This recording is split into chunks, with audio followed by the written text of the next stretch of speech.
The US military has confirmed 700 Marines are being sent to Los Angeles as US President Donald Trump stands by his decision to send the National Guard to the state amid protests against an immigration crackdown. California's Governor Gavin Newsom is suing the Trump administration for deploying the Guard without his permission, while Donald Trump has hinted he would support the arrest of the Governor for what he says is obstructing immigration enforcement. Back home, the federal Greens are calling on the Prime Minister to seek an urgent explanation from the Trump administration after an Australian journalist was hit by a rubber bullet in Los Angeles fired by an LAPD officer. It continues to be a pretty quick-moving situation, and our North America correspondent Lauren Day is in Los Angeles for us this morning. Lauren, good morning. What's happening there today? Well, James, this is a very fast-moving and pretty volatile situation. When I spoke to you just an hour ago, I was marching with hundreds of people relatively peacefully through the streets. They've now congregated here and are facing off with both police and members of the National Guard. Someone just handed me these goggles because they're worried that they might deploy tear gas at any moment, and we have seen that over the last few days, both tear gas, rubber bullets, these other little foam pellets that law enforcement has been shooting to try to disperse protesters. It's still, I would say, relatively peaceful. We haven't seen any violence broke out, but if we've learnt anything over the last few days, it's just how quickly this can change. Now, as well as extremely angry, extremely defiant, people here say that they have been living in fear that this, had to happen because they've been living, very frightened about these immigration raids that are taking place. I spoke to a few people earlier at the protest before the mood shifted, and they told me just how worried they were. Here's what they had to say. Many of my brothers and sisters that are Latinos or of brown descent are being impacted. This is scaring everybody to death, right? They're not asking people for papers or proof of immigration status before they get arrested. They're just arresting them. We all have family, friends who have either come from a different country, first, second, third generation. This is a city of immigrants, and when you hit one of our family, we come out and we protect our own. We can see the protests are still taking place there. Behind you again, Lauren, where do things go from here, do you think? Sorry, I couldn't catch that, James. Where do you think things can go from here? We can hear the protests behind you and we can obviously see them as well. Yeah, James, it's unclear where things do go from here. As we mentioned earlier, Gavin Newsom, the Governor of California, has now launched a lawsuit against the Trump administration for deploying the National Guard here in LA. He said that Donald Trump had done so to try to stoke up unrest. He even said to try to foment civil war on the streets of LA.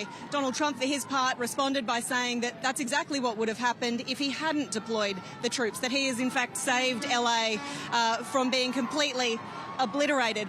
As mentioned, they've also now confirmed that hundreds of Marines have been deployed to Los Angeles, and that's a significant escalation in these protests. Here's a little of what Donald Trump had to say when he was asked about whether or not Marines would be deployed earlier. We'll see what happens. I mean, I think we have it very well under control.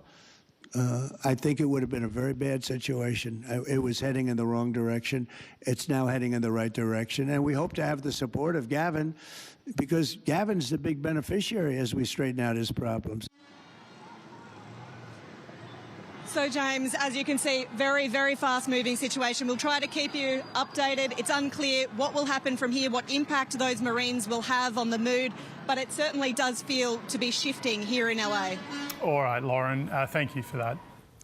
Back home, and the political impasse in Tasmanian politics is expected to come to a head today, with Premier Jeremy Rockliff expected to call an early election after a successful motion of no confidence against him. Reporter Jessica Moran is in Launceston for us. Good morning, Jess. Take us through what's happening today and what were some of the reasons cited by the opposition for this no confidence motion? Good morning, Bridget. Yes, that's all very correct. What a day it will be. It's D-Day here in Tasmania for the Parliament to decide what on earth it's going to do next. So the day will start off by recalling Parliament in to pass a supply bill, which essentially is a bill to allow emergency service workers and public sector workers to continue to be paid after this financial year ends. And that's not expected to be a complicated bill for Parliament to pass. Labor has already agreed to support that. Once that goes through, it'll be off to Government House for Premier Jeremy Rockliff to meet with the Governor of Tasmania, Barbara Baker, and he'll be requesting an early election. If she agrees to that, Tasmanians will be off to the polling booths in a matter of weeks for the second time in 18 months. So how did we get here? How did this all happen? So last week, Labor leader Dean Winter passed a motion of no confidence in Premier Jeremy Rockliff, and he cited several reasons for doing this: the state's growing debt, the selling off of public assets, and of course the Spirit of Tasmania fiasco, which is where the state government essentially forgot to build a berth for the two new multi-million-dollar Spirit of Tasmania vessels that are currently being built in Europe.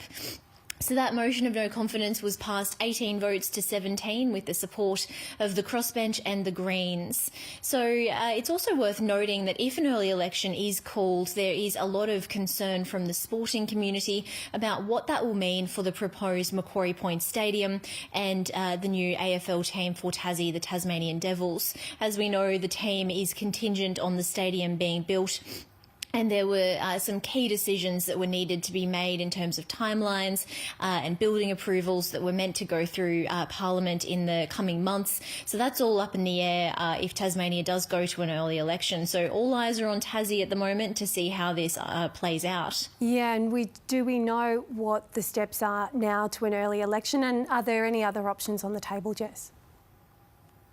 Yeah, so there's three options on the table. When the Premier and the Governor meet this afternoon, she could say to him, go back to the party and see if there's another Liberal member who could govern with the support of the floor. The frontrunners for that at the moment are Erica Betts and Guy Barnett, but we understand they don't quite have the numbers at the moment. The second option would be for Labor leader Dean Winter to govern in minority with the support of the Greens or the crossbench. Greens leader Rosalie Woodruff has said she's very keen on that option, but the Labor leader has emphatically ruled that out, saying he will not do a deal with the Greens to govern.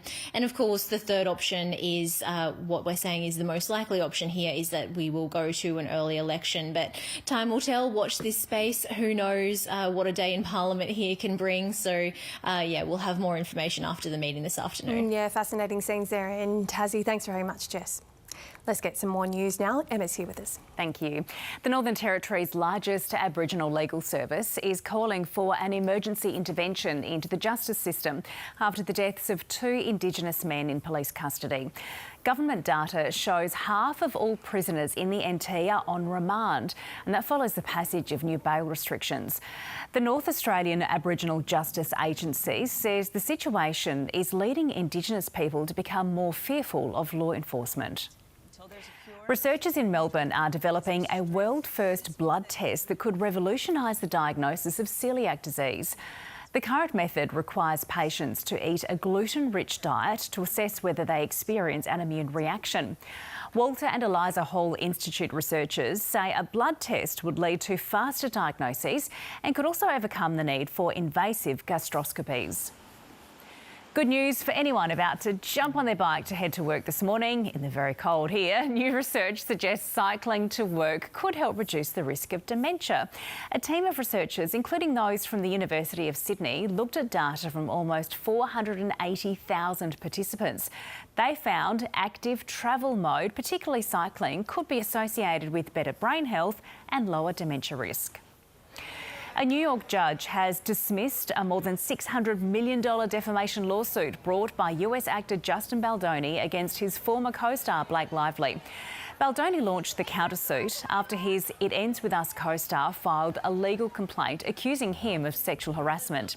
Lively's complaint against Baldoni is due to go to trial in March next year.